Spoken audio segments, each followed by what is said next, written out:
दानोळीत आर्थिक व्यवहारातून तरुणाची निर्घृण हत्या, दोघेजण ताब्यात.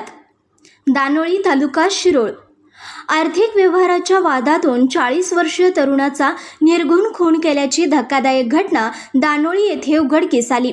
या प्रकरणी जयसिंगपूर पोलिसात गुन्हा दाखल करण्यात आला असून 2 संशयितांना ताब्यात घेण्यात आला आहे.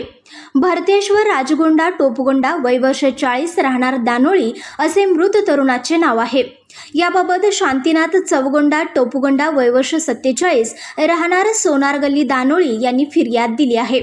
त्यानुसार राजदीप अजय ताडे, वय वर्ष 21 व मंथन राजेंद्र चंदुरे, वय वर्ष 25, दोघेही राहणार दानोळी यांना पोलिसांनी ताब्यात घेतला आहे. पोलिसांनी दिलेल्या माहितीनुसार मृत भरतेश्वर टोपगोंडा व संशयित राजदीप ताडे यांच्यात आर्थिक व्यवहार होता. सोमवार दिनांक 13 रोजी रात्री 9:30च्या सुमारास संशयितांनी भरतेश्वरच्या मोबाईलवरून साक्षीदार महावीर टोपगोंडा यांना फोन करून 25 लाख रुपयाच्या देणीबाबत बोलावले. मात्र फिर्यादी व साक्षीदारांनी व्यवहार समोरासमोर मिटवण्याची सूचना केल्यावर संशयितांनी मोबाईल बंद केला.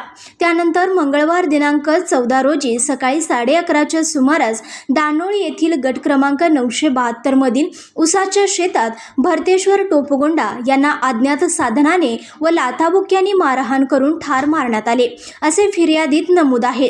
या घटनेनंतर परिसरात खळबळ उडाली असून जयसिंगपूर पोलिसांनी तात्काळ तपास सुरू केला आहे.